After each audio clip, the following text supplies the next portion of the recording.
കൂട്ടുകാരെ, ഇന്ന് ഫ്ലിപ്കാർട്ടിൽ നിന്ന് നമുക്ക് 2 ഡെലിവറി ഉണ്ടായിരുന്നു. അതെന്താണെന്ന് നോക്കാം കേട്ടോ. വായോ, എന്താണെന്ന് അറിയില്ല. എന്താ പറഞ്ഞാൽ മോളാണ് ഇത് ഓർഡർ ചെയ്തിട്ടുണ്ടായത് കേട്ടോ. നോക്കട്ടെ എന്താണെന്ന്. അപ്പോൾ ഇതാ എന്താ നോക്കാമല്ലോ. റെഡി അല്ല എന്താണ്.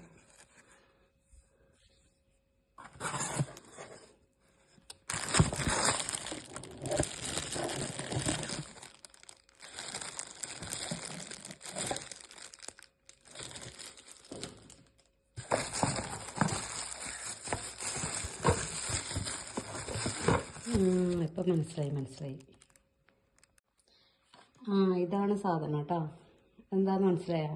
ഇവിടെ ഒരു ചോപ്പർ ഉണ്ടായിരുന്നു, അത് പൊട്ടി. അതിൻ്റെ ഇതുപോലത്തല്ല, മറ്റേ വലിക്കുന്ന ഇങ്ങനെ വലിക്കുന്നില്ലേ, അതിൽ സ്ക്രീന് കൊടുത്തു. അപ്പോൾ അതിന് പകരം ഓർഡർ ചെയ്തതായത് ഉണ്ടോ. അത് ഇതെങ്ങനെയാണെന്ന് എനിക്കറിയില്ല, നോക്കട്ടെ.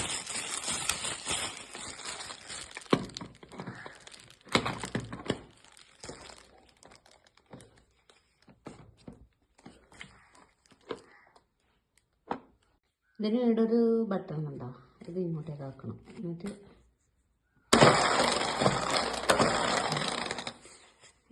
കുഴപ്പമില്ലല്ലേ, ഒന്ന് ചെയ്ത് നോക്കണം, എന്നിട്ട് പറയാം. കുഴപ്പമില്ലാന്ന് തോന്നുന്നു ഇതിൻ്റെ സംഭവം കണ്ടിട്ട്. എനിക്ക് ഇഷ്ടമായോ? ഇനി അടുത്തത് ഇതെനിക്ക് ഏകദേശം മനസ്സിലായി. ഇത് കട്ടിങ് ബോർഡായിരിക്കും. അത് പറഞ്ഞാൽ മോള് പ്ലാസ്റ്റിക്കിൻ്റെ കട്ടിങ് ബോർഡിൽ ഇനി മുറിക്കരുത് എന്നുള്ള ഭയങ്കരമായിരുന്നു. അപ്പം അതിന് വുഡൻ്റെ ഇത് വാങ്ങിച്ചതായിരിക്കാനോ സാധ്യത.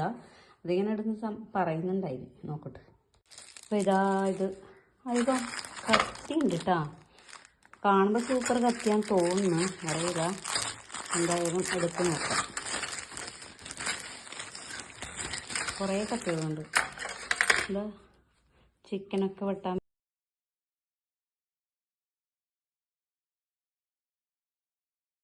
പറ്റിയേ. നല്ല മൂർച്ചയുണ്ട് കേട്ടോ. പക്ഷേ ഇത് എന്താ അത്ര വെയിറ്റൊന്നുമില്ല. പക്ഷെ കത്തി കാണാനും നല്ല മൂർച്ചയുണ്ട്. പിന്നെ ചെറിയൊരു കത്തി, നമ്മളെ ഫ്രൂട്ട്സ് എല്ലാം മുറിക്കാനുള്ള. പിന്നെ കത്തികൾ അത്യാവശ്യമാണല്ലേ നമുക്ക്. പിന്നെ വേറെ ഒരു കത്തിയും കൂടിയുണ്ട്. അങ്ങനെ 4 കത്തി വന്നിട്ടുണ്ട്. അപ്പം ഇത് വലിയ നഷ്ടമില്ലാന്ന് തോന്നുന്നു എനിക്ക്.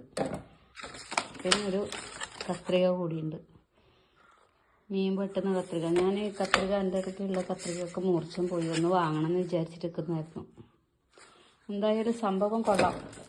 കട്ടിംഗ് ബോർഡ് ചെറുതാണ് എങ്കിലും ഇതെല്ലാം കൂടി വരുമ്പോൾ ഈ പൈസ അത്ര വലിയ എന്താ, ഞാൻ രണ്ടിനും കൂടി ഒരുമിച്ചിട്ടാണ് ഇപ്പോൾ പൈസ കൊടുത്തിട്ടുള്ളത്. അപ്പം അതുകൊണ്ട് ആണ് പൈസ പറയാത്തത്. എത്രയാണെന്നുള്ളത് നോക്കിയിട്ട് പറയാം കേട്ടോ.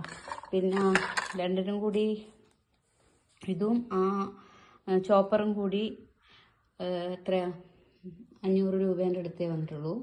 എന്തായാലും നമ്മളിങ്ങനെ ഒരു കത്തി വാങ്ങുമ്പോൾ ഈ ഒരു കത്തിക്ക് തന്നെ നമ്മൾ 100-150 റുപ്യ, 150 പോരാ കൊടുക്കേണ്ടി വരും. അപ്പം അത് വെച്ച് നോക്കുമ്പോൾ നല്ല ലാഭമുണ്ട്. അപ്പം സൂപ്പറാണ്. കട്ടിംഗ് ബോർഡായാലും സൂപ്പർ കട്ടിംഗ് ബോർഡാണ്. ചെറുതെന്നുള്ള ഒരു ഇതേ ഉള്ളൂ. നമ്മൾ ഇത്രയും സാധനം വാങ്ങുമ്പം ഇത് ചെറുതായതിന് ഒന്നും പറയാനില്ലതാ. കത്തിയുണ്ടോ, 4 കത്തിയുണ്ട്, ഒരു കത്രികയുണ്ട്, കട്ടിംഗ് ബോർഡുണ്ട്. എനിക്ക് തോന്നുന്നത് 200 സംതിങ്ങേ വരുന്നുള്ളൂ എന്നാണ് തോന്നുന്നത്. മിക്കവാറും 200 സംതിങ് 300 അതിനുള്ളിൽ വരുന്ന. അതിനുള്ളിൽ ഇത്രയും സാധനങ്ങൾ വലിയ കുഴപ്പമില്ല എന്നാണ് എൻ്റെ ഒരു അഭിപ്രായം. എങ്ങനെയാണെന്ന് അറിയില്ല. അപ്പോൾ വീഡിയോ ഇഷ്ടമായിട്ടുണ്ടെങ്കിൽ ചാനലൊന്ന് സബ് ചെയ്ത് സപ്പോർട്ട് ചെയ്തേക്കണേ. Thank you.